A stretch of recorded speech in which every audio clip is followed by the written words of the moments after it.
ऊर्जा का मैंने अब तक सोलर एनर्जी के संबंध में चर्चा की थी, सोलर ऊर्जा के संबंध में।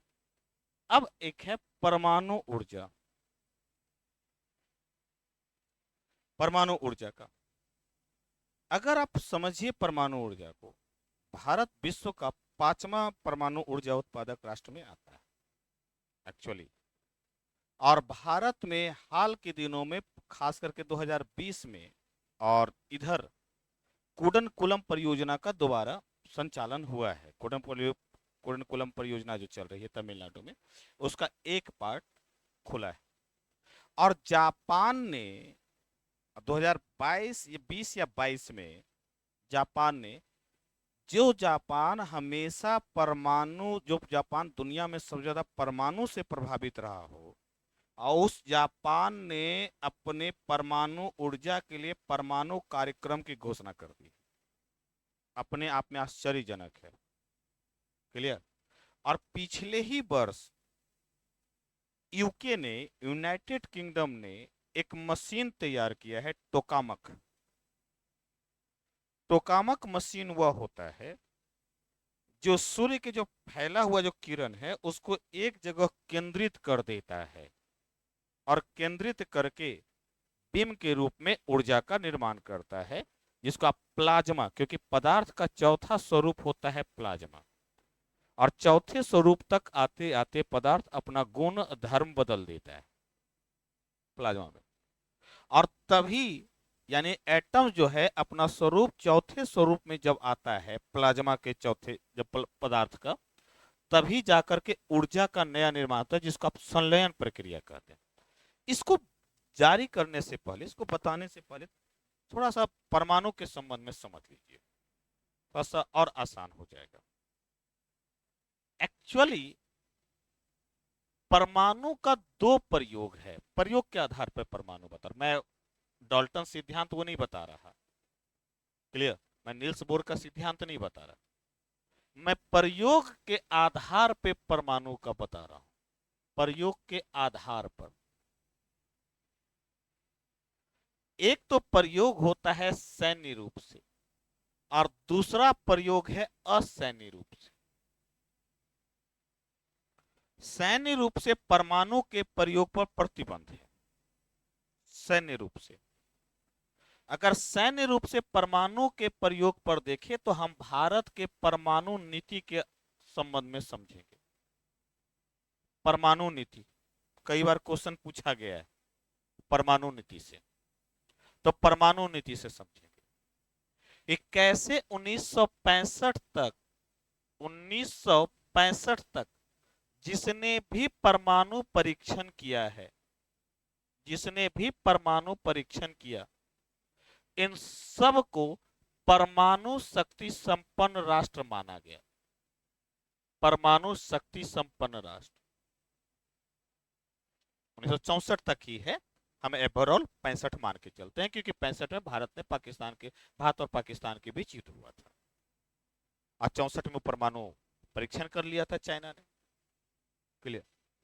और उस दौरान 1968 में इस परीक्षण पर, क्योंकि इन्हीं जिसने किया है वही परमाणु शक्ति संपन्न राष्ट्र है और कोई नहीं होगा, इस आधार पर 5 जो P5 के जो देश थे वही रह गए। इसको रोकने के लिए 1968 में एनपीटी आया, न्यूक्लियर प्रोलिफरेशन और ट्रीटी, यानी परमाणु अप्रसार संधि। या परमाणु के किसी भी प्रकार, खास करके इस संबंध में सैन्य तकनीकी विकास को हस्तांतरण करने पर यह रोक लगाता है। 1968 में आया एनपीटी। एनपीटी कहता है कि जिसने परमाणु परीक्षण कर लिया है वही राष्ट्र परमाणु शक्ति संपन्न होगा, बाकी और नहीं, दूसरे को तकनीक नहीं देता है। बाद में 1993 में एक और संधि आई जिसको सीटीबीटी कहा गया, कॉम्प्रिहेंसिव टेस्ट बैन ट्रीटी, जो परमाणु परीक्षण के किसी भी स्वरूप पर रोक लगाता है। भारत ने इन दोनों संधि को नहीं माना। हालांकि भारत ने जब 1998 में परमाणु परीक्षण किया था, मैं पहली बात कर रहा हूं, इसकी बात ही नहीं कर रहा, पहले समझिए 200 रूप है परमाणु का। जब भारत ने 1998 में द्वितीय पोखरण परीक्षण किया, क्योंकि पहला कर लिया था 1974 में प्रथम पोखरण परीक्षण, जब द्वितीय पोखरण परीक्षण किया 1998 में, तो भारत ने एक नई पॉलिसी जारी की, नो फर्स्ट यूज पॉलिसी। और उसके आधार पर कहा गया कि देखो जी, हमने अपनी सुरक्षा के लिए किया है, हम इसका प्रयोग नहीं करेंगे, पहली बार प्रयोग नहीं करेंगे। हालांकि कुछ ने इसकी आलोचना भी की इस पॉलिसी की, कि जब पहली बार प्रयोग ही ना करेंगे तो आपके पास इतनी क्षमता है कि यदि उसने एक परमाणु हमला कर दिया, या एक ही क्यों करेगा वो, जब यू सोच रहा है कि तुम्हारे पास परमाणु बम, तो एक ही क्यों करेगा, दो ना करे वो। और अगर वो परमाणु हमला किया सामने वाला, तो आपके पास इतनी क्षमता है कि आप उस पर दोबारा हमला करने लायक बचेंगे। इसलिए इस पॉलिसी की कई लोगों ने आलोचना भी की। हालांकि यह पॉलिसी भारत को इस रूप में भी सफल दिलाया कि दुनिया में भारत को जिम्मेवार राष्ट्र के रूप में रखा गया, कि भारत आक्रमणकारी राष्ट्र नहीं है, भारत की जो परमाणु पॉलिसी है वह सीधा सीधा सुरक्षा से जुड़ा हुआ है। इसको लेकर के, परमाणु को लेकर के, परमाणु विकास को लेकर के 1947 में ही कार्यक्रम शुरू हो गए थे, और बाद में परमाणु ऊर्जा आयोग भी बन गया था। और विशेष करके होमी जहांगीर भाभा, होमी भाभा और नेहरू के बीच में परमाणु विकास कार्यक्रम की शुरुआत हुई थी। लेकिन वह विकास क्रम इसका नहीं था, वह विकास कार्यक्रम इसका था, असैन्य का था। क्लियर? असैन्य परमाणु विकास में यह इनका कहना था कि देखो, दुनिया, हम निशस्त्रीकरण की बात करते हैं, हम निशस्त्रीकरण की बात कर रहे हैं, और आप हैं जो आप परमाणु बम बनाने की बात करते हैं, तो मानवीय अस्तित्व खत्म, मानव अस्तित्व पर ही खतरा है। इसलिए यहां पर बात आई कि हम इस पर ध्यान नहीं देंगे, हम इस पर ध्यान देंगे। हालांकि समय और परिस्थितियों के अनुसार भारत ने अपने परमाणु कार्यक्रम में बदलाव किया, और निशस्त्रीकरण के साथ साथ ही, सिद्धांत के साथ साथ ही, परमाणु कार्यक्रम यानी सैन्य परमाणु कार्यक्रम को भी बढ़ावा दिया। और अभी सिप्री के रिपोर्ट के अनुसार दुनिया में अगर पड़ोसी राष्ट्रों की बात करें, तो पाकिस्तान और भारत में भी परमाणु क्षमता में वृद्धि हुई है। क्लियर?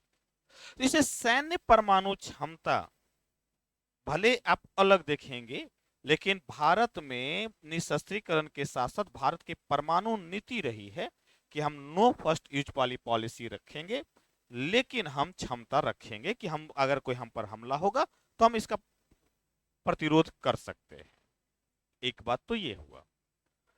दूसरा, मैंने कहा कि परमाणु 1947-48 में जो परमाणु ऊर्जा आयोग बना था, उस परमाणु ऊर्जा आयोग का उद्देश्य था कि हम परमाणु का विकास लैब टू लैंड सिद्धांत पर करें, लैब टू लैंड थ्योरी पर करें। और लैब टू लैंड थ्योरी कहता है कि हम क्यों नहीं परमाणु का विकास मानव के विकास के लिए करें, चाहे इसका ऊर्जा उत्पादन में हो, चाहे इसका चिकित्सा में हो, चाहे इसका फूड प्रोसेसिंग में हो, कई रूपों में इसका किया जा सकता है, चाहे इसका एग्रीकल्चर में किया जाए। यानी कि हम जो विकास करेंगे वो लैब टू लैंड थ्योरी के आधार पर सीधा विकास करेंगे कि इससे मानवीय विकास हो रहा है कि नहीं हो रहा। अब दो समस्या थी, एक तरफ रक्षा भी करना है, मजबूरी थी भारत को परमाणु कार्यक्रम ये वाला विकास करने का। मजबूरी ये थी कि 1962 में ऑलरेडी भारत हार चुका था चीन से, और 1965 में ऑलरेडी लड़ाई हो चुकी थी चाइना से, ये पाकिस्तान से, और 1964 में परमाणु परीक्षण कर चुका था चाइना। ये 2-3 घटनाक्रम बहुत तेजी से हुआ था और भारत को सुरक्षा करनी थी अपनी सीमा का। इसी सुरक्षा को लेकर के ही निशस्त्रीय कार्यक्रम को इंदिरा गांधी ने बदल दिया था, जो नेहरू का देन था, निशस्त्रीय कार्यक्रम। और इंदिरा गांधी ने बदलते हुए 1974 में अपनी सुरक्षा को प्राथमिकता दिया और प्रथम पोखरण परमाणु परीक्षण किया। लेकिन भारत को अभी भी इस समय तक परमाणु शक्ति संपन्न राष्ट्र नहीं माना जाता था। 1998 में किया गया परीक्षण के बाद ही भारत को परमाणु शक्ति संपन्न राष्ट्र माना गया और एक ही था कि हम न्यूनतम सुरक्षा को प्राप्त कर सकें। लेकिन जो नेहरू वाली सिद्धांत थी वह चलती रह गई। एनपीटी कहता है इसके लिए कई रोक लगाया गया। एनपीटी कहता है कि हम उसी को परमाणु संपन्न मानेंगे, परमाणु शक्ति राष्ट्र मानेंगे, जिसने 1965 के पहले तक, ऐसे 64 तक, 65 के पहले तक जिसने परमाणु परीक्षण कर लिया है। पहली बात तो ये भारत ने कहा, और यह इस पर जिसने हस्ताक्षर किया है इस संधि पर, इस पर जिस राष्ट्र ने हस्ताक्षर किया है, जिस राष्ट्र ने साइन किया है, उसी राष्ट्र के बीच में तकनीक का हस्तांतरण किया जाएगा। तकनीक का हस्तांतरण होगा, उसी राष्ट्र के बीच में तकनीक का हस्तांतरण होगा। और यह तकनीक का हस्तांतरण सिर्फ असैन्य क्षेत्र में किया जाएगा, यानी परमाणु। अब भारत को चाहिए ऊर्जा। यहां तक तो बात आई गई, भारत ने कहा हम इस पर साइन नहीं करेंगे। लंबे समय तक भारत ने अभी भी इस पर साइन नहीं किया है। उसके बाद इसी जो इस पर साइन करेगा उसी के बीच में हस्तांतरण होगा, तो वही एनएसजी का सदस्य होगा, न्यूक्लियर सप्लायर ग्रुप का वही सदस्य होगा। यानी इसी के बीच में भारत न इसका हस्ताक्षर करता है न इसका सदस्य। चाइना हमेशा विरोध करता है कि भारत को एनएसजी का सदस्य नहीं बनाया जाना चाहिए। क्यों नहीं? इसलिए कि भारत एनपीटी का हस्ताक्षर करता राष्ट्र नहीं है। इस आधार पर हम इसको सदस्य, इसका हम विरोध करते हैं, चाइना का तर्क है। हालांकि भारत इस पर बिना साइन किए हुए भी कई देशों के साथ, भारत को छूट दिया गया है कि कई देशों के साथ भारत तकनीक प्राप्त कर सकता है। इसलिए फ्रांस के साथ, रसिया के साथ, या यूरेनियम लेना हो या अन्य चीज लेना हो तो भारत ले पा रहा है। इसी को, इसका अलग कारण रहा है कि भारत को क्यों छोड़ दिया गया। वो भारत की भौगोलिक अवस्थिति, चाइना की विस्तारवादी नीति और भारत का नो फर्स्ट यूज पॉलिसी भी रहा है कि भारत को यह अधिकार दिया गया। इसीलिए धीरे धीरे भारत ने परमाणु ऊर्जा कार्यक्रम को 3 चरण में विकसित करने की योजना बनाई। हालांकि यह योजना होमी जहांगीर भाभा ने बना ली थी कि भारत में 3 चरण में परमाणु ऊर्जा कार्यक्रम का विकास करेंगे। पहले चरण में हम यूरेनियम का विकास करेंगे, यूरेनियम का प्रयोग करेंगे। दूसरे चरण में परिवर्धित यूरेनियम का प्रयोग करेंगे, परिवर्धित का मतलब जो यूरेनियम प्रयोग हुआ हो उसी का। और तीसरे चरण में हम थोरियम का प्रयोग करेंगे।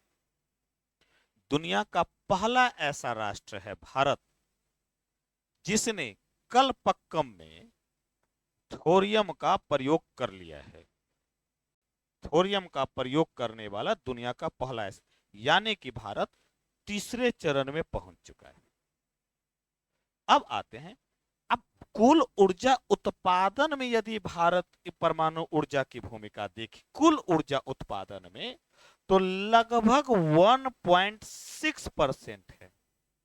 अगर नवीकरणीय ऊर्जा में देखा जाए तो लगभग 3% ऊर्जा उत्पादन में भूमिका, यानी अभी भी कम है जितना होना चाहिए। 2008 में जब परमाणु समझौता हुआ था अमेरिका के साथ, तो एक रिपोर्ट जारी किया था भारत सरकार ने भविष्य की रिपोर्ट परमाणु ऊर्जा का।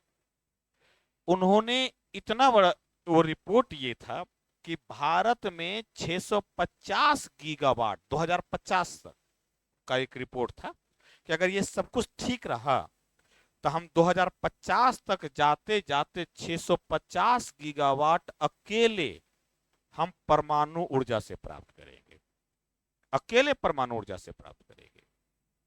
वर्तमान में मात्र 6.78 गीगावाट है, यानी कि कार्यक्रम पूरी तरह से विफल रहा है कि कहां 650 गीगावाट और कहां 7 गीगावाट के अंदर आप रह गए। तो इसके लिए दो तरीका है, दो तकनीक है या दो कार्यक्रम। या तो संलयन प्रक्रिया से आ जाइए, परमाणु ऊर्जा तैयार कीजिए, क्योंकि परमाणु दो तरीके से प्राप्त हो सकता है ऊर्जा।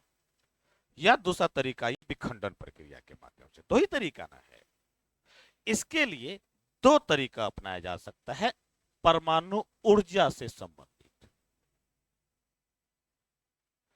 एक तरीका कहते हैं संलयन प्रक्रिया, जिसको फ्यूजन कहते हैं, और एक तरीका कहते हैं विखंडन प्रक्रिया, जिसको फ्यूजन कहते हैं। फ्यूजन का मतलब होता है जुड़ना, क्लियर, और इसका मतलब होता है टूटना। हाल ही में इसके निर्माण करने के लिए अब यहां पर संशय है। हालांकि अभी तक इससे ऊर्जा उत्पादन नहीं हुआ है। हालांकि चाइना ने कहा है कि हम कृत्रिम सूर्य बना चुके हैं, आर्टिफिशियल सन का निर्माण कर चुके हैं। यूके ने कहा है कि हम टोकामक एक मशीन बना चुके हैं। करता क्या है, इस प्रक्रिया में हाइड्रोजन के समस्थानिक जोड़ते हैं। हाइड्रोजन के तीन समस्थानिक, एक है प्रोटियम, ड्यूट्रियम और ट्रिटियम। हाइड्रोजन के ड्यूट्रियम और ट्रिटियम समस्थानिक भी जुड़ करके हीलियम के एक बड़े अणु का निर्माण करता है। तो हम कहते हैं कि जुड़ता है और जुड़ करके एनर्जी बना रहा है। एक अभिक्रिया है 1H2 1H2, कहीं कहीं 1H3 भी रहता है, ड्यूट्रियम भी रहता है, कहीं कहीं 1H2 भी रहेगा। तो हम डायरेक्टली 1H2 वाली बता रहे हैं। इससे हीलियम के एक बड़े अणु का निर्माण करता है और न्यूट्रॉन बाहर निकल जाता है, क्योंकि मास तो तभी ना होगा जब प्रोटॉन और न्यूट्रॉन जुड़ेगा। तो इसे एक न्यूट्रॉन बाहर निकल गया, और जब मास निकलता है वही एनर्जी का रूप होता है। जो मास निकलता है वही एनर्जी का रूप होता है। सूर्य में ऊर्जा वही मास जो निकल रही है बड़े पैमाने पर, इसी से एनर्जी क्रिएट हो रहा है, बड़े पैमाने पर वो एनर्जी देगा। क्लियर। इस प्रक्रिया में होना तो यह चाहिए था, क्योंकि अच्छा इसमें होता क्या है, इसमें हाइड्रोजन के नाभिक अलग अलग होते हैं। नाभिक अलग अलग होते हैं, न्यूट्रॉन नाभिक अलग। अच्छा, नाभिक में दोनों पॉजिटिव होता है, नाभिक तो दोनों पॉजिटिव है, तो दोनों का तो प्रतिकर्षण होना चाहिए। लेकिन हाईली टेम्परेचर पर, जिसको थर्मोन्यूक्लियर एनर्जी भी कहते हैं, संलयन को हाईली टेम्परेचर पर जब हाइड्रोजन को जोड़ा जाता है तो इससे बड़े पैमाने पर नाभिक और इलेक्ट्रॉन अलग अलग हो जाते हैं। और क्योंकि ज्यादा टेम्परेचर रहता है तो यही नाभिक जुड़ जाता है काइनेटिक एनर्जी के कारण। यही नाभिक जुड़ रहा है काइनेटिक एनर्जी के कारण, तो बड़े पैमाने पर ऊर्जा निकलती है। ITER परियोजना, इंटरनेशनल थर्मल एक्सपेरिमेंटल रिसर्च, जो फ्रांस में चल रहा है, इस पर जिसमें भारत भी सहयोगी है, हालांकि इसे सफलता नहीं मिली है, इसी परियोजना पे काम कर रहा है कि कैसे हम संलयन के माध्यम से हम ऊर्जा प्राप्त कर पाए। इसके लिए एक मशीन, एक संयंत्र की जरूरत होती है, उसको कहते हैं टोकामक संयंत्र। इसको कहते हैं टोकामक संयंत्र। यह क्या करता है, जो नाभिक होता है उसको केंद्रित करने का कार्य करता है, और जब ये एक जगह स्थिर कर देता है, इससे ऊर्जा प्राप्त होती है। हाल ही में यूके ने इस संयंत्र के निर्माण की घोषणा कर दी है, कहा कि हमने यह संयंत्र बना लिया है। क्लियर। इसे नाभिकीय संलयन की दिशा में एक काम शुरू हो गया है कि अब धीरे धीरे सफलता मिल रही है। अगर यह योजना पूर्ण रूप से सफल हो जाती है और यह कार्यक्रम लगभग एक रास्ते पर आ जाता है, तो आप समझ लीजिए कि दुनिया में ऊर्जा का जितना आप कार्यक्रम जो देख रहे हैं, वो सारा कार्यक्रम यहीं पर जाके टिक जाएगा। फिर कोई और एनर्जी की जरूरत ही नहीं पड़ेगी, क्योंकि एक नया आर्टिफिशियल सन का निर्माण हो जाएगा, जिससे बड़े पैमाने पर ऊर्जा का निर्माण होगा। क्लियर। अभी तक हालांकि वो चल रहा है, उस पर एक लंबी प्रक्रिया, कब तक चलेगा इस पर कोई ये नहीं। तो लिखिए, पहले तो लिखिए परमाणु। पहले मैं यहां से लिखा रहा हूं ताकि और आसानी से समझ में आ जाए।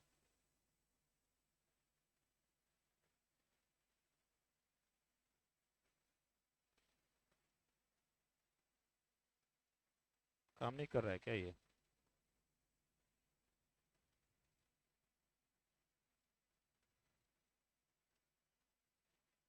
अच्छा ये है, एक मक्खी कुछ भी कर सकता है? नहीं, प्रयोग के आधार पर, प्रयोग के आधार पर परमाणु को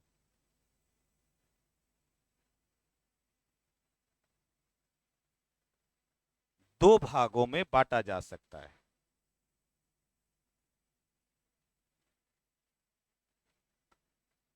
पहला सैन्य प्रयोग, दूसरा असैन्य प्रयोग।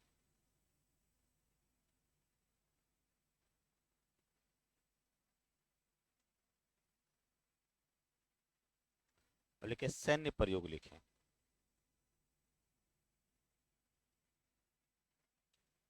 इसके तहत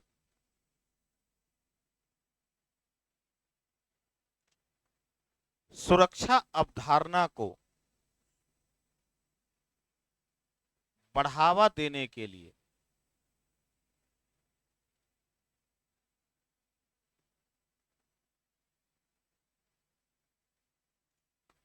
परमाणु कार्यक्रम का विकास किया जाता है।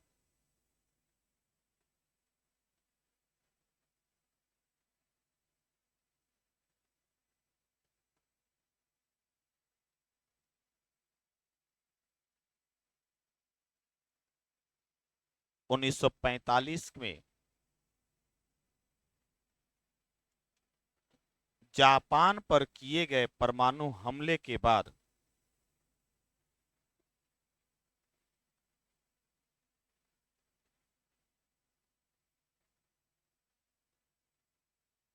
प्रत्येक राष्ट्रों में के बीच, प्रत्येक राष्ट्रों के बीच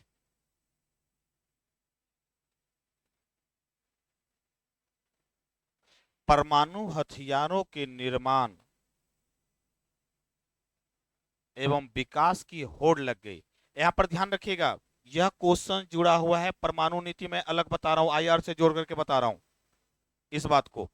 थोड़ा सा ध्यान रखिए, क्योंकि मुझे लगता है कि इस बार का इंपॉर्टेंट है, इसलिए क्योंकि शॉर्ट नोट्स भी है, तो इंपॉर्टेंट इसलिए बनता कि हाल ही में नो फर्स्ट यूज पॉलिसी पर लेकर के राजनाथ सिंह ने बयान भी दिया था। ठीक है, तो हो सकता है कि क्वेश्चंस करेंट में जोड़ दे, ठीक है, आईआर वाले सेक्शंस में, और जोड़ दे भारत की परमाणु नीति पर लिखिए, टिप्पणी लिखिए, तो आपसे हो सकता है कि क्वेश्चंस पूछ लिया जाए। और क्योंकि सिपरी का भी रिपोर्ट आया हुआ है, क्लियर, और सिपरी ने कहा है कि परमाणु ऊर्जा कार्यक्रम, और क्यों दो तीन चीजें हैं, दो तीन घटनाएं चर्चा में, इसलिए मैं इसे बता रहा हूं ऊर्जा वाले शुरू करने से पहले। एक तो आपने रशिया यूक्रेन संकट के कारण चेरनोबिल वाला चर्चा में था, इधर जापान ने भी परमाणु ऊर्जा को लेकर के बढ़ावा दिया है। तो जरूरी है कि परमाणु ऊर्जा से ही पूछेगा, ये थोड़े ना कहना है। जब परमाणु चर्चा में है तो सैन्य और सैन्य दोनों से पूछ सकता है। कौन सा? ओपेनहाइमर। हाँ, ये भी एक चर्चा में ला दिया है। क्लियर। इसीलिए परमाणु नीति आपको पढ़ना ही पड़ेगा इस संबंध में, इसीलिए मैं उस लिखवा रहा हूं स्पेशल। क्लियर। लिखें। होड़ लग गई। 1964 तक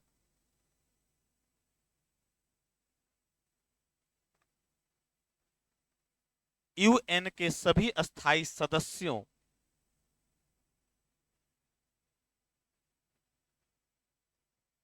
के पास परमाणु क्षमता, यूएन के सभी स्थायी सदस्यों ने परमाणु क्षमता हासिल कर ली।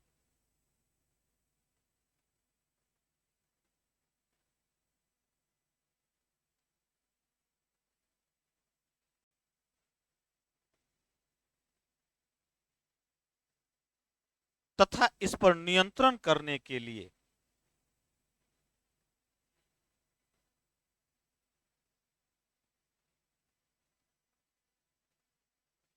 1968 में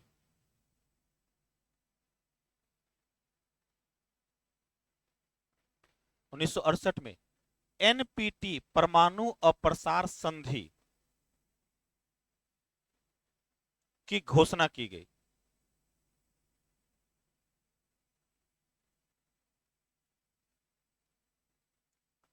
जिसके अनुसार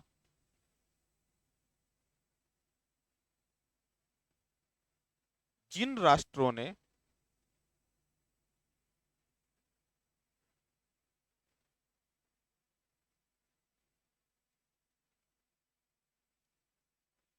उन्नीस तक परमाणु क्षमता हासिल कर ली है,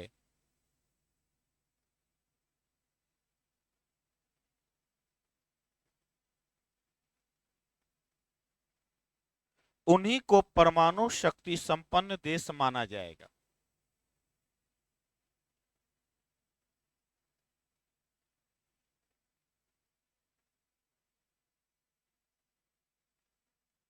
तथा इन्हीं सदस्यों को लेकर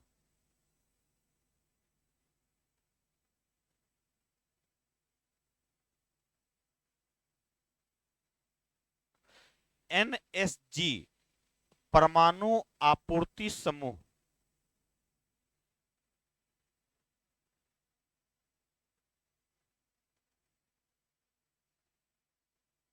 बनाया गया,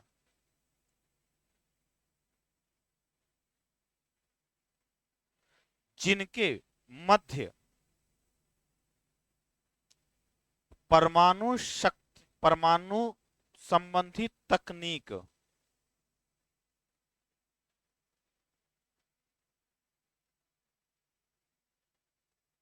का हस्तांतरण किया जाएगा।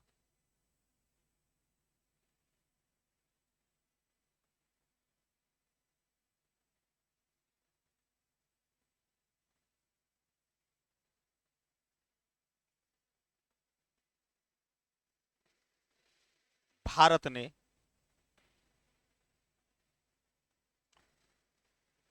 इसे विभेदकारी मानते हुए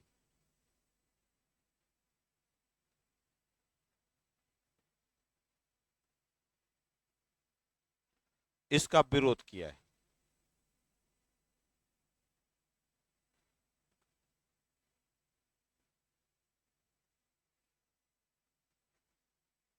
क्लियर। 1993 में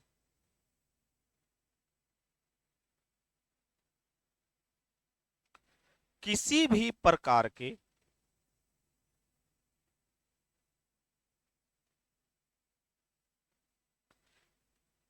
परमाणु परीक्षण पर रोक लगाने के लिए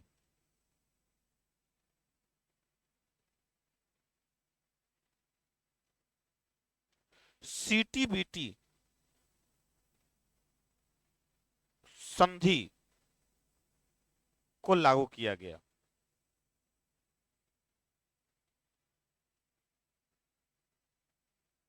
जिसे भारत ने विभेदकारी माना है।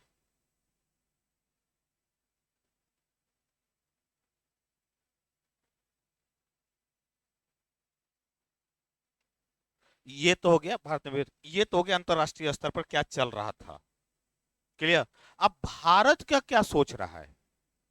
अब तो बात तो ये है ना कि अंतरराष्ट्रीय स्तर पर क्या चल रहा है इस संबंध में।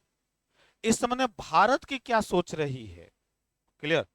तो लिखिए स्वतंत्रता पैराग्राफ चेंज करके लिखे स्वतंत्रता प्राप्ति के साथ ही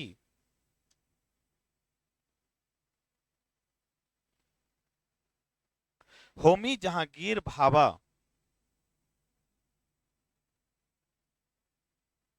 तथा नेहरू के प्रयासों से तथा प्रधानमंत्री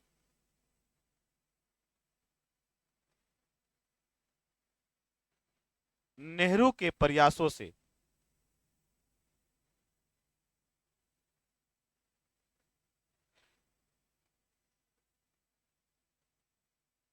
लैब टू लैंड धारणा के तहत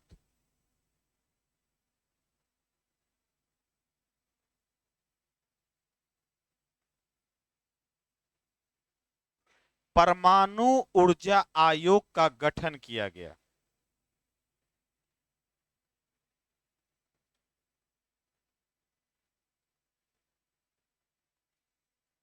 जिसका मुख्य उद्देश्य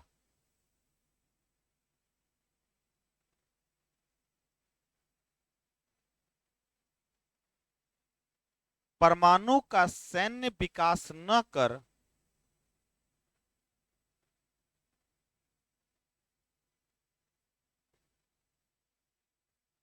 मानव के विकास के लिए प्रयोग करना था।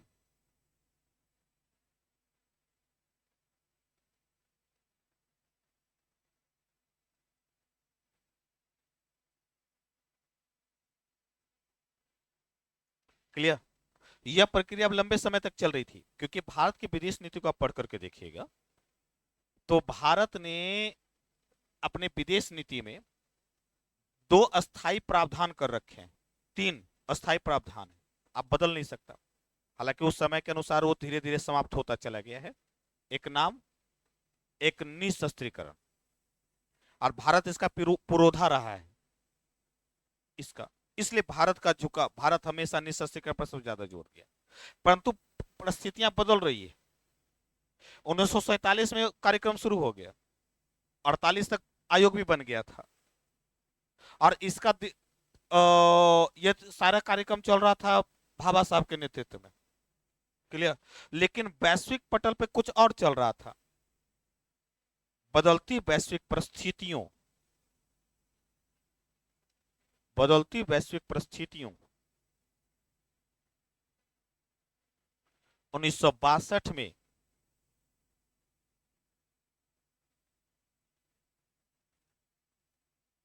भारत चीन से युद्ध 1962 में चीन से युद्ध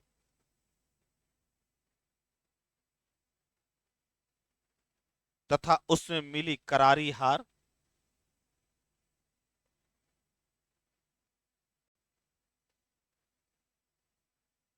कौमा 1964 में परमाणु चीन द्वारा परमाणु परीक्षण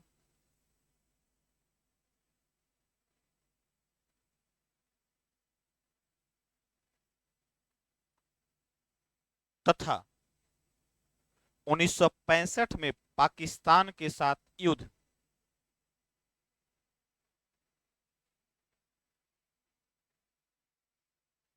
जैसी घटनाओं के कारण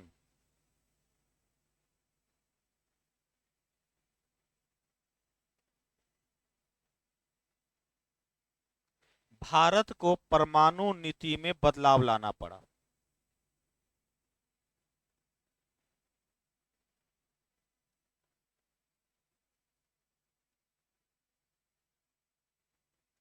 अब क्लियर समझ में आ गया कि मजबूरी थी भारत की। हालांकि 1954 में ही भाभा साहब ने कहा था कि आप परमाणु परीक्षण एक बार कर लीजिए, हम विकास कर चुके हैं। लेकिन एक सोच थी कि हम तो निशस्त्रीकरण प्रक्रिया में हैं, ऐसा कुछ नहीं होगा क्योंकि परमाणु हमला देख चुका था दुनिया, ऐसा कुछ होगा नहीं दोबारा।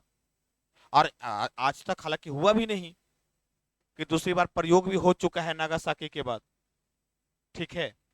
लेकिन आपको सुरक्षा खतरा, क्योंकि आप भले परमाणु हमला ना हो, लेकिन स्थानीय परंपरागत हथियार तो विकसित हो ही सकता है उसके। आप एक कहे कि ठीक है, एक बैठा हुआ हमारे पास एक बड़ा हथियार, एक बैठा हुआ एक शक्तिशाली व्यक्ति बैठा हुआ है, तो छोटा छोटा जो है गैंग जाएगा, छोटा छोटा लड़के जाएंगे उसके साथ लड़ाई करेंगे। उसको पता है कि हमारे पीछे कुछ रखा हुआ है, हम पर अगर हमला होगा तो ये पीछे आकर के हमसे हमें बचाव करेगा। परमाणु हमला तो परमाणु बम तो इसी रूप में ना है, कि एक बड़ा व्यक्ति बैठा हुआ है, शक्तिशाली व्यक्ति बैठा हुआ है, दूसरे को बोला जाके तुम लड़ो जी, जब जरूरत पड़ेगा तो हम आ जाएंगे। क्लियर। इस बात को भाभा साहब समझ गए थे ये, लेकिन हुआ नहीं। लेकिन परिस्थितियां बदल रही थी, भाभा साहब भी नहीं रहे और न नेहरू साहब रहे, परिस्थितियां बदल गई।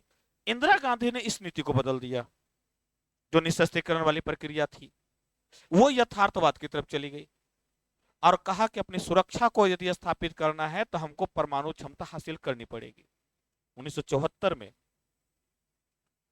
इंदिरा गांधी ने, तत्कालीन प्रधानमंत्री इंदिरा गांधी ने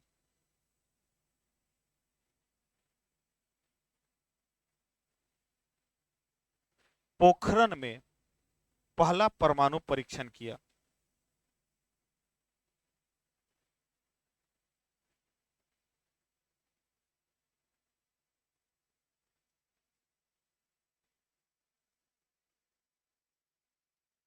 जिसका मुख्य उद्देश्य न्यूनतम सुरक्षा को बढ़ावा देना था।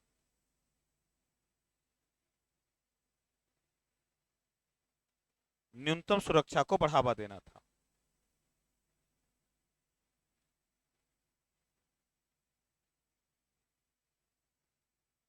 अच्छा, इसके कारण क्या हुआ कि भारत पर कई प्रतिबंध लगा दिए गए, कि भारत एनपीटी का भी सदस्य नहीं था, इसलिए भारत ने परमाणु परीक्षण कर लिया था, इसलिए भारत पर कई प्रतिबंध लगा दिए गए। और ये प्रतिबंध एक दो दिन नहीं चला, भारत को किसी भी रूप में परमाणु तकनीक अब मिलना ही बंद हो गया था। यही कारण था कि भारत का परमाणु रिएक्टर कार्यक्रम अभी तक पीछे, अब ना जाकर के मिलना है जब से 2009 में, और आज भी उस तरीके का नहीं है जितना मिलना चाहिए। क्लियर। इसलिए यह कार्यक्रम उस समय से भी, अगर वो एनएसजी का सदस्य रहता तो पहले मिल जाता, लेकिन भारत ने अपनी तो स्वतंत्र विदेश नीति का प्रयोग किया और कहा कि अगर हम कर लेंगे तो फिर दिक्कत हो जाएगी। और भारत के साथ साथ तो पाकिस्तान हो, चाहे इजराइल हो, उत्तर कोरिया, इन राष्ट्रों ने भी नहीं किया है एनपीटी पर हस्ताक्षर। क्लियर। अब इसके बाद 1998 में स्थिति और बदल गई। अब वहां तक 90 के दशक तक आते आते, क्योंकि अब पाकिस्तान थोड़ा सा आक्रमणकारी नीति में चला गया था, आतंकवाद जैसी व्यवस्था को, और उधर चाइना का सपोर्ट था, उधर अमेरिका का भी सपोर्ट था।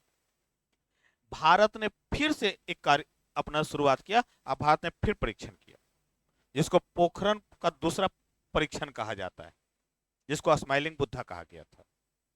क्लियर। अब उस परीक्षण ने, अब सोचने वाली बात है को आप सोच सकते हैं, 7 या 14 दिनों के अंदर, मेरे ख्याल से 7 दिनों के अंदर ही, मैं वो डेट भूल रहा हूं, कि जब भारत ने 11 और 13 मई को जब परमाणु परीक्षण किया, तो लगभग 7 दिनों के अंदर परमाणु परीक्षण पाकिस्तान ने कर लिया था। दुनिया का कोई राष्ट्र ऐसा नहीं है बंधु, अमेरिका हो, चाइना हो या रसिया हो, कोई राष्ट्र ऐसा नहीं है कि बिना पहले से तैयारी किए हुए परमाणु परीक्षण कर लेगा। इसके लिए महीनों से तैयारी चलती है, तब जाकर के एक परीक्षण, परमाणु परीक्षण किया जाता है। क्लियर। यानी कि भारतीय सरकार को यह पता था कि हमें यह परमाणु परीक्षण करने वाला है पाकिस्तान का।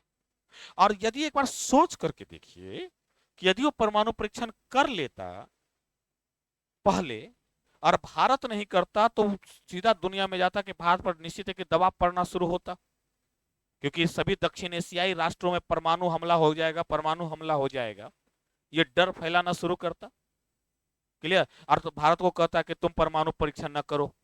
कई दबाव, जैसे कि 1994 में नरसिम्हा राव के दौर में आया था, जब नरसिम्हा राव परमाणु परीक्षण करना चाहते थे, लेकिन बात लीक हो गई और इतना दबाव पड़ा कि वो कर ही नहीं पाए। क्लियर। इसीलिए ना भारत ने पहले, इसीलिए भारत ने पहले कर लिया कि चलो ठीक हम कर लेते, वो करेगा कि नहीं करेगा वो उस पर समझे, ठीक है, लेकिन हमारे पास रहेगा तो क्षमता रहेगी ना हमारी। क्योंकि अब तक भारत परमाणु शक्ति संपन्न राष्ट्र नहीं है पहले वाले से, परमाणु शक्ति संपन्न राष्ट्र माना जाता है दूसरे वाले से, तभी से माना गया 1998 में। अटल बिहारी वाजपेयी के कार्यकाल में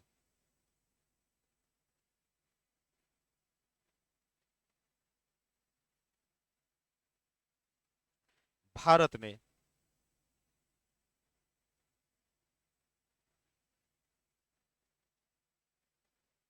11 और 13 मई 1998 को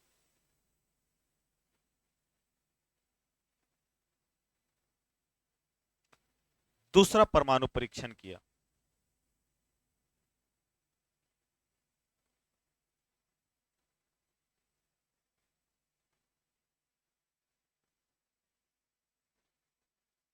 तथा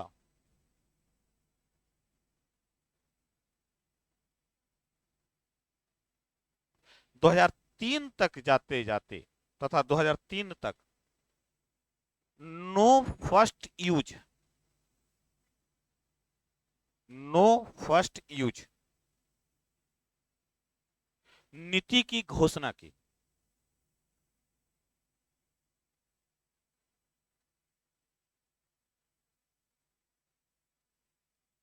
क्लियर हो गया। हालांकि उसी शाम को घोषणा कर दिया था प्रधानमंत्री ने, लेकिन इसको नीति बनाया 2003 में जाकर के। क्लियर। कि हम पहले प्रयोग नहीं करेंगे, हमने परमाणु परीक्षण प्रयोग कर लिया है, अब लेकिन हम इसे पहले प्रयोग नहीं करेंगे। अब बात आती है कि आपने परमाणु परीक्षण कर लिया है, नो फर्स्ट यूज की पॉलिसी जारी कर दी है, लागू कर दी है। क्लियर। तो इसका दो तरीका है, इसका दो पार्ट है। अगर इसका पक्ष में अगर देखें इस पार्ट को, तब पहला पक्ष कहता है कि इससे जिम्मेवार राष्ट्र के रूप में भारत वैश्विक परिदृश्य पर बढ़ा। किसने कहा कि हम भैया सुरक्षा के लिए लाए। इसका असर यह हुआ कि भारत को बिना एनपीटी पर भी हस्ताक्षर किए हुए, एनपीटी पर भी बिना हस्ताक्षर किए हुए तकनीक मिल गया, तकनीक मिल गया। ये सबने समझा कि अब भारत ये नहीं करे। क्लियर। एनएफयू का लाने, यानी कि नो फर्स्ट यूज का लाने का मतलब ये था, इसका लाभ ये मिला। तो इसके आलोचक कहते हैं, इसके विपक्ष वाले का ये कहना था कि मान लीजिए कि आप नहीं करते हैं, और यदि होता है, यदि हमला व्यापक हो, ऐसे भी परमाणु हमला हमेशा व्यापक ही होगा, यदि व्यापक हमला हो, तो क्या आपके पास अवरोध की क्षमता है?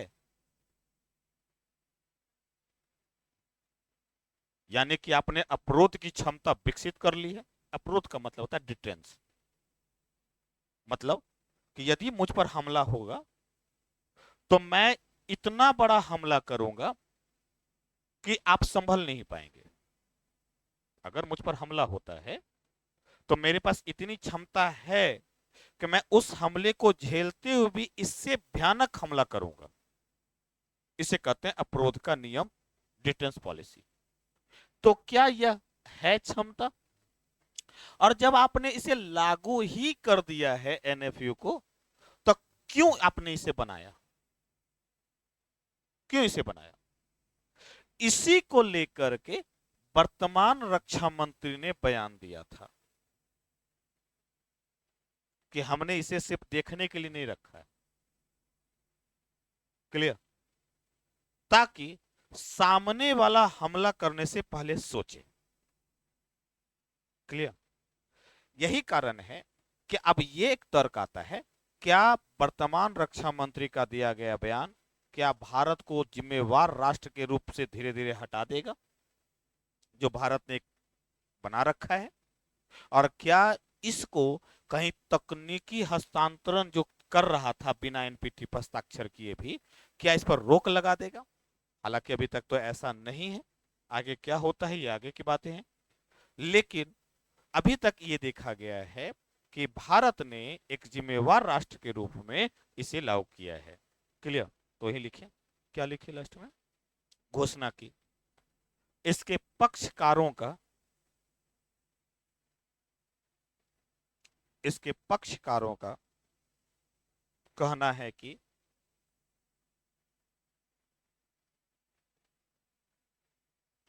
इससे भारत की छवि दुनिया में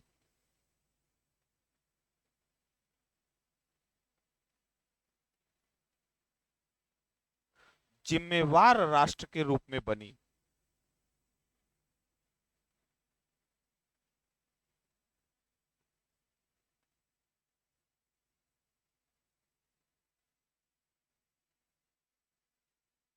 तथा इससे बिना एनपीटी पर हस्ताक्षर किए भी बिना एनपीटी पर हस्ताक्षर किए भी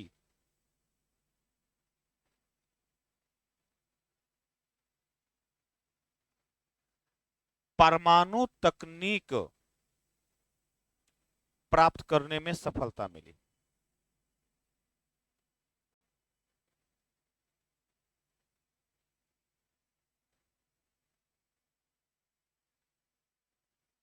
अच्छा, इसी का परिणाम था इसी का परिणाम था कि अमेरिका पर भी व्यापक दबाव था जब बराक ओबामा जब सत्ता में थे। हालांकि जॉर्ज बुश के समय ही ये चल गया था कि भारत के साथ संबंध अब है जो परमाणु क्षमता तक जाएंगे। तब बराक ओबामा तक आते आते बराक ओबामा पर भी बहुत ज्यादा प्रेशर था कि 123 हाइड एक्ट पर परिवर्तन न करे। एक्चुअली अमेरिका, क्योंकि अमेरिका अगुआ है परमाणु शक्ति का।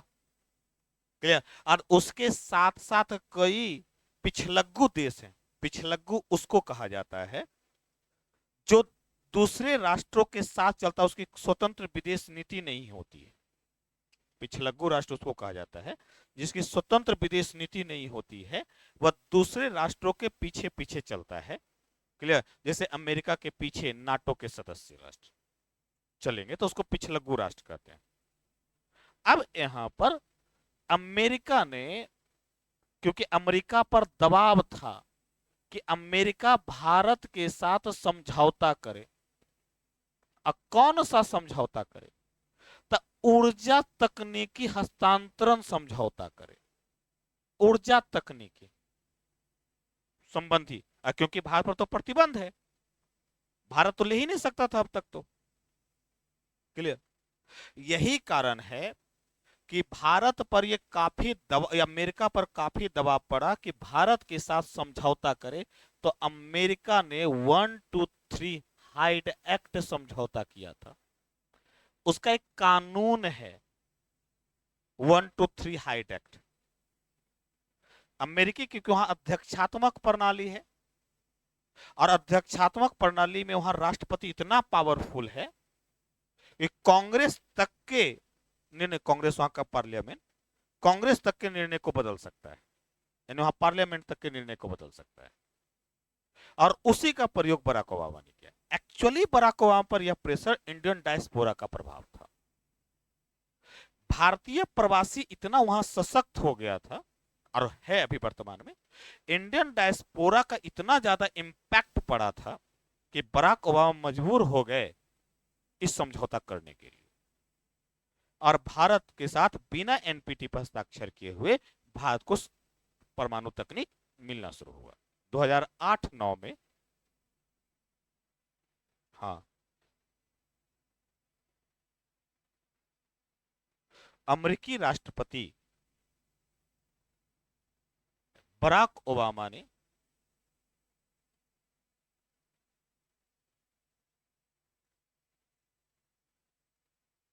बराक ओबामा ने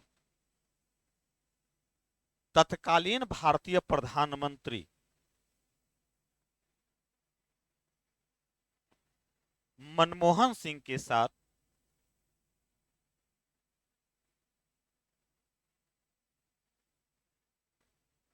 परमाणु समझौता किया।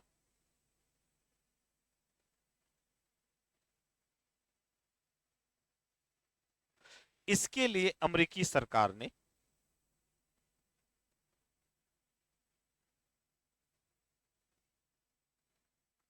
अमेरिकी कानून 123 हाइड एक्ट में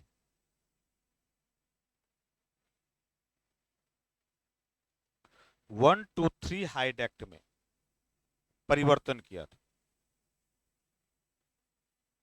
123 हाइड एक्ट में परिवर्तन किया।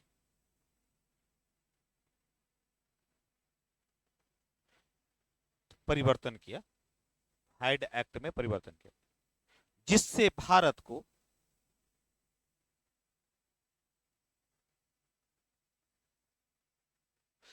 परमाणु तकनीकी हस्तांतरण करने में आसानी हुई।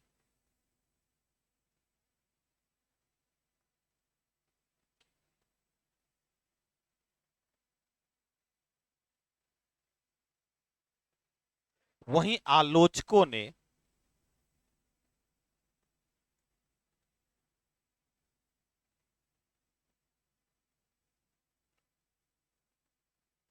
नो फर्स्ट यूज पॉलिसी की आलोचना करते हुए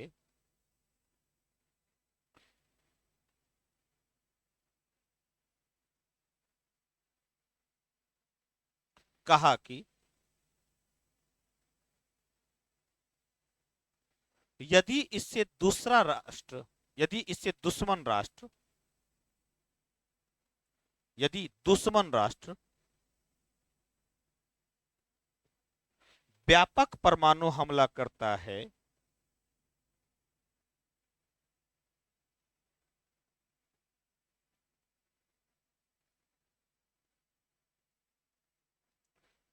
तो क्या उसका अवरोध किया जा सकता है? तो क्या उसका अवरोध किया जा सकता है? अवरोध, डिटेंस,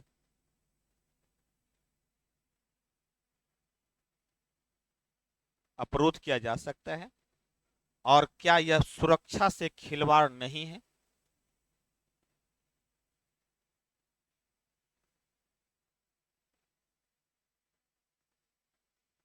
हाल ही में वर्तमान रक्षा मंत्री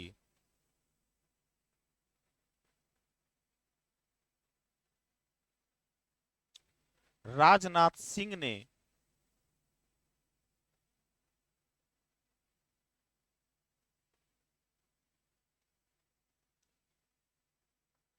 नो फर्स्ट यूज पॉलिसी नीति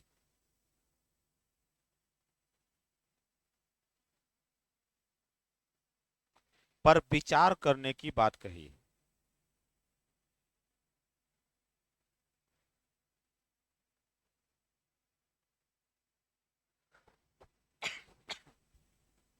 क्लियर, समझ में आ गया? क्लियर। अगर आपसे क्वेश्चन ये पूछा जा सकता है कि भारत की परमाणु नीति की चर्चा करें,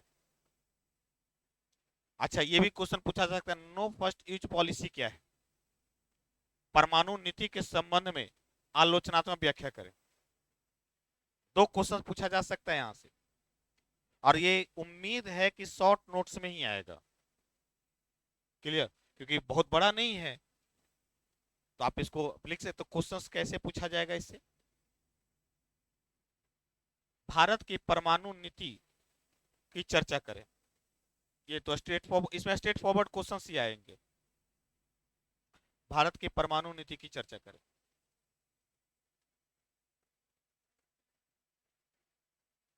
दूसरा, no first use policy, no first use policy से क्या तात्पर्य है?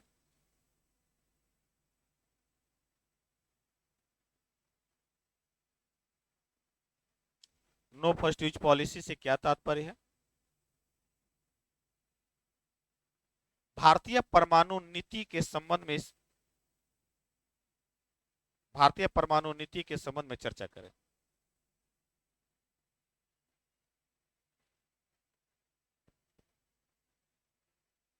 क्लियर हो गया? क्लियर। अच्छा, एक चीज और इसमें एक ऐड कर दीजिए। जोड़ा जा सकता है, ये देख लीजिएगा, सिपरी वाला रिपोर्ट, हाल के दिनों में परमाणु ऊर्जा। हालांकि 1980करण में जोड़िएगा, इसमें जोड़ने की जरूरत नहीं है क्योंकि परमाणु नीति है। हम वो सिपरी वाला रिपोर्ट इसमें जोड़ भी सकते हैं, नहीं भी जोड़ सकते हैं। क्लियर। तो एक यहां तक तो एक बात हो गई। तो एक पहला बात ये हो गया कि सैन्य क्षमता, सैन्य के संबंध में परमाणु नीति। दूसरा है असैन्य के संबंध में। चलिए, अब क्योंकि यह ऊर्जा संबंधी है, अब लिखिए असैन्य पर। पहला क्या था? सैन्य प्रयोग, और दूसरा है असैन्य प्रयोग।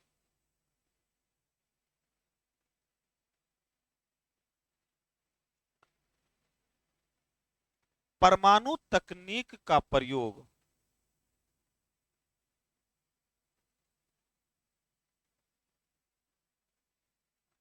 मानव के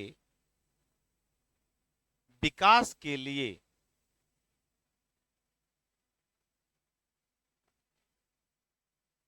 किया जाता है।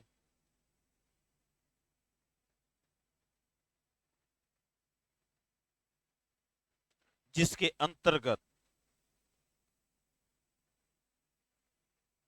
ऊर्जा, जिसके अंतर्गत जिसका प्रयोग ऊर्जा,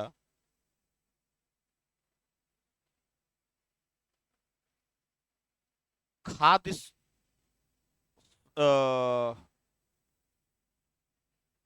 खाद्यान्न, उसको फूड प्रोसेसिंग क्या कहते हैं? खाद्य प्रसंस्करण,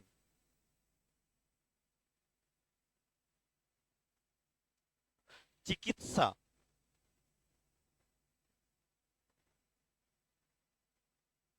आदि में किया जाता है।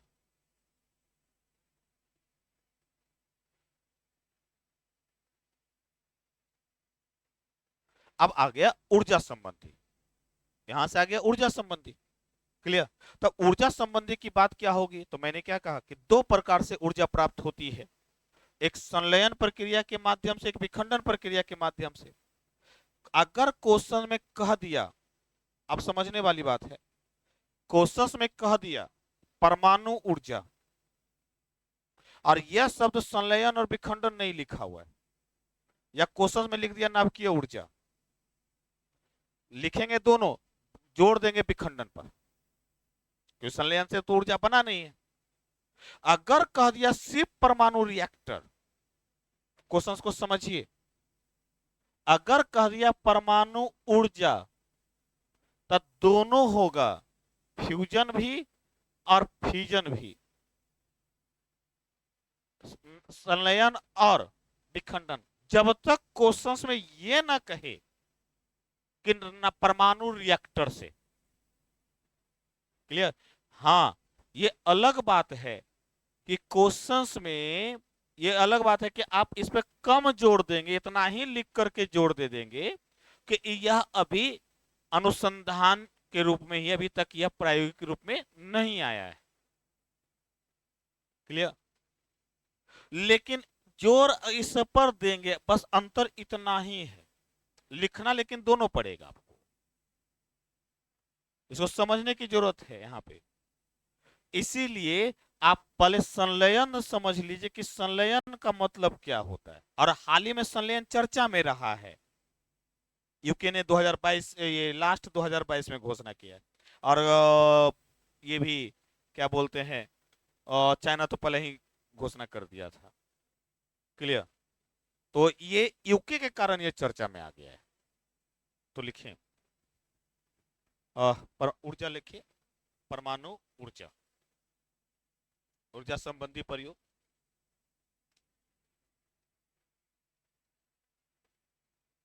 परमाणु से ऊर्जा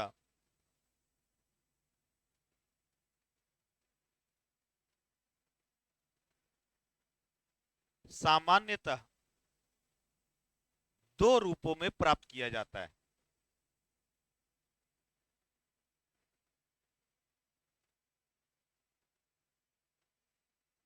पहला, नाभिकीय संलयन द्वारा,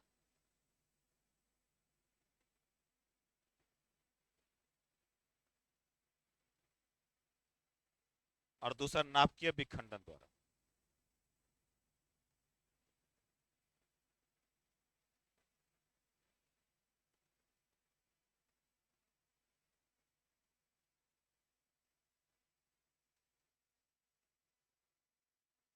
नाभिकीय संलयन लिखिए।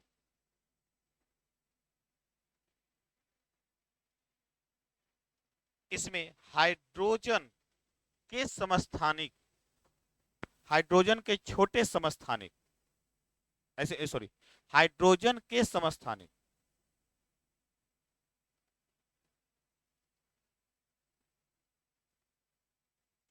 ड्यूट्रियम तथा ट्रिटियम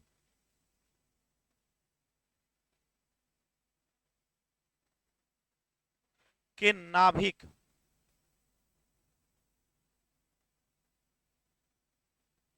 जुड़कर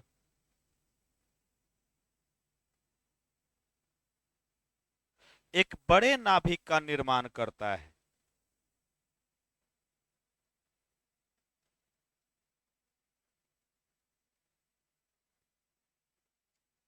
जिससे बड़ी मात्रा में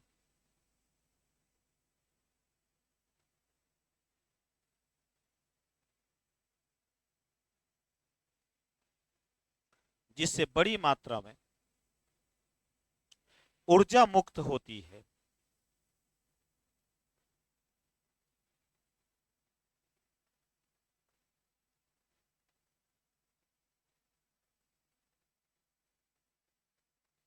इस अभिक्रिया को संलयन अभिक्रिया कहा जाता है।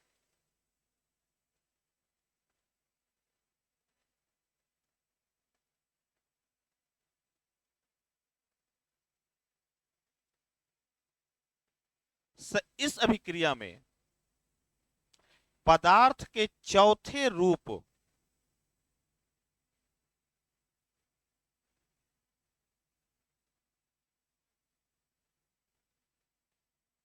जो आयनित अवस्था में होती है, समझिएगा, जो आयनित अवस्था में होती है उसी का जुड़ाव होता है। ध्यान रखना, 1H2 प्लस 1H2 सामान्य रूप में तो हीलियम के एक बड़े अणु का निर्माण करता है, क्योंकि एक न्यूट्रॉन बाहर निकलता है तो इसे बड़ी मात्रा में ऊर्जा निकलती। क्या जुड़ेगा इससे, ये समझना है।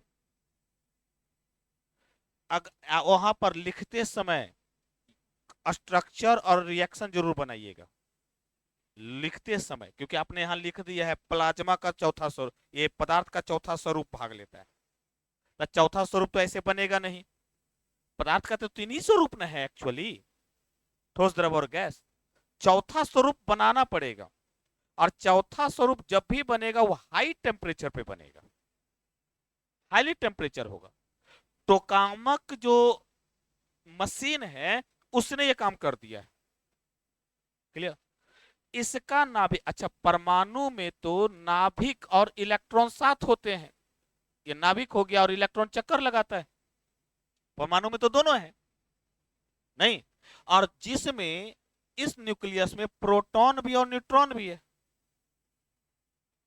इस न्यूक्लियस में जब हाई टेम्परेचर पर, जब हाई टेम्परेचर पर इस पर दिया जाता है तो यह इलेक्ट्रॉन और नाभिक अलग अलग हो जाता है। जब इसको टेम्परेचर दिया जाएगा तो यह परमाणु दो भागों में टूट जाएगा, एक इलेक्ट्रॉन बन जाएगा, एक नाभिक बन जाएगा। एक नाभिक अलग हो गया और एक इलेक्ट्रॉन अलग हो जाएगा। 3 न्यूट्रॉन निकला ना बाहर, न्यूट्रॉन निकला ना बाहर, ये देखो तो 1s3 होगा यहाँ पे, आप देखो तो इसी फॉर्मूले का ना रहेगा। यहाँ या तो ड्यूट्रियम जोड़ दो, तब एक बाहर निकालो, है ना। फिर यही नाभिक न्यूक्लियस, यानी कि इसका न्यूक्लियस और इसका न्यूक्लियस, नाभिक दोनों जुड़ेगा। यही नाभिक जुड़ता है। आपने कहा ना दो नाभिक जोड़ रहा है तो एक बड़ा नाभिक बन रहा है, अलग अलग होगा। तो नाभिक पर तो दोनों पर तो पॉजिटिव चार्ज है, जुड़ेगा कैसे?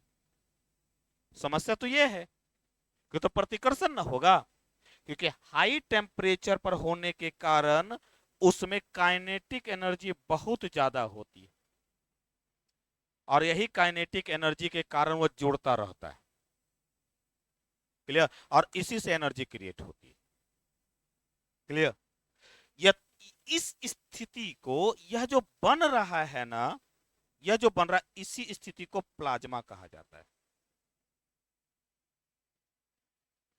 क्लियर? और यही फोर्थ स्टेज के रूप में वो जुड़ता है, जिसको आप fourth stage of the matter कहते हैं। क्लियर? यही जुड़ेगा, और यही जब जुड़ता है तो वह बड़ी मात्रा में ऊर्जा का निर्माण करता है। क्लियर? ये होता है नाभ के संलयन। लिखिए, स्ट्रक्चर बना लीजिएगा, मैं बता देता हूँ स्ट्रक्चर साफ साफ।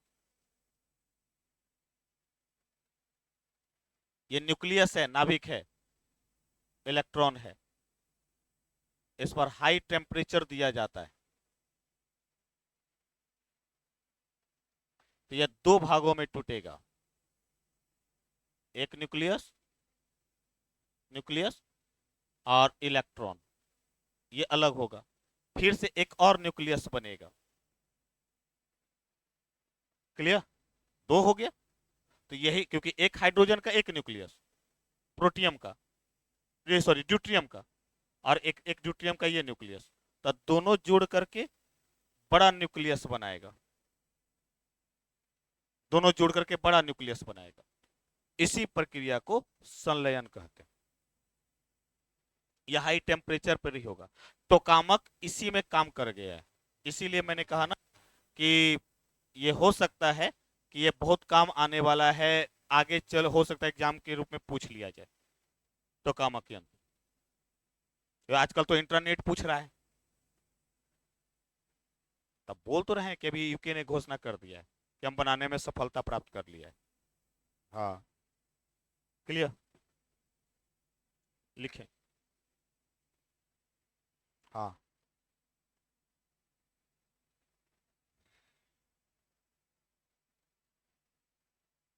देखो अभी ये तो रिसर्च पर है, इंडिया आईटीआर का सदस्य राष्ट्र है, तो भारत में नाम के संलयन पर कोई काम नहीं चल रहा।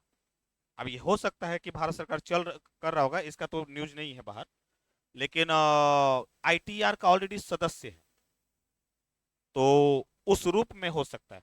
अब भारत आईटीआर के रूप में एक तो फंडिंग भी दे रहा है, और उसका जो वहाँ का स्ट्रक्चरल जो संरचनात्मक जो कार्यक्रम है उसका, वो भारत का है, भारत देखता है उसका। क्लियर हो गया? अब लिखिए, क्या लिखे लास्ट में?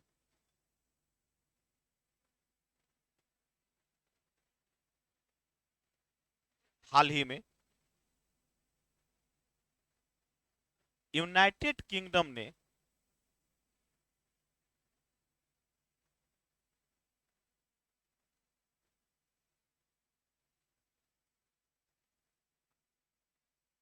संलयन प्रक्रिया से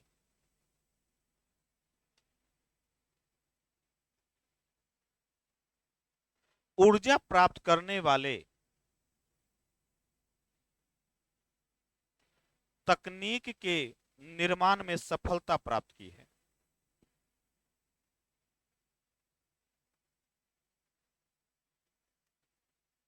जिसे टोकामक मशीन की संज्ञा दी गई।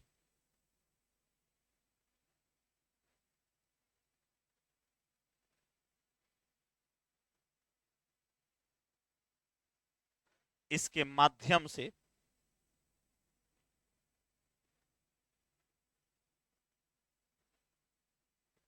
संज्ञा दी गई।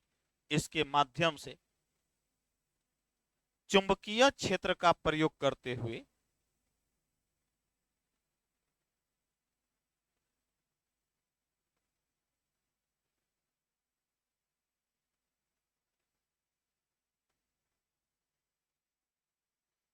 पदार्थ को प्लाज्मा में बदला गया है।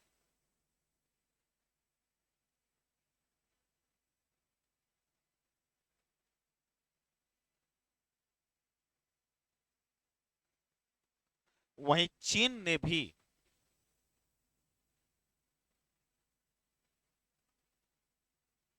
कृत्रिम सूर्य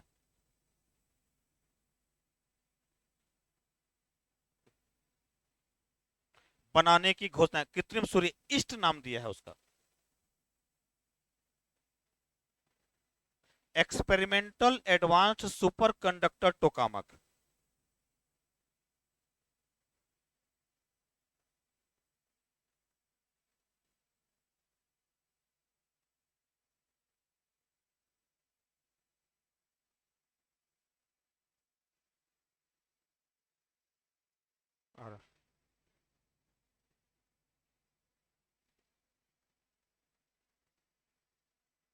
की घोषणा की।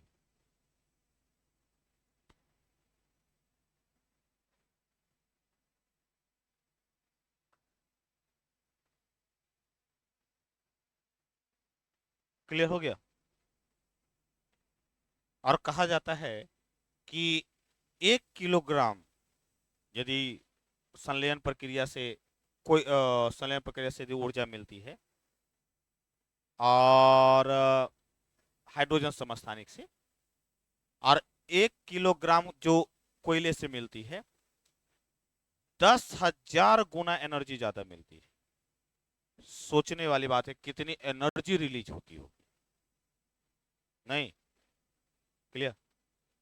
आईटीईआर परियोजना, आईटीईआर परियोजना नाभिकीय संलयन से ही जुड़ा हुआ, नाभिकीय संलयन से जुड़ा हुआ है।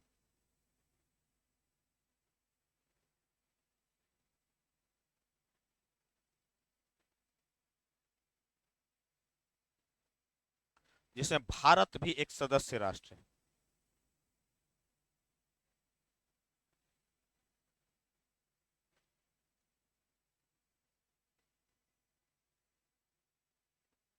क्लियर हो गया। अच्छा, इससे सबसे बड़ी बात तो यह हो कि हाइड्रोजन की कमी नहीं है पृथ्वी पर। सबसे बड़ा लाभ, इसका लाभ क्या होगा? तो सबसे बड़ा लाभ तो यह है कि हाइड्रोजन की कमी नहीं है पृथ्वी पर।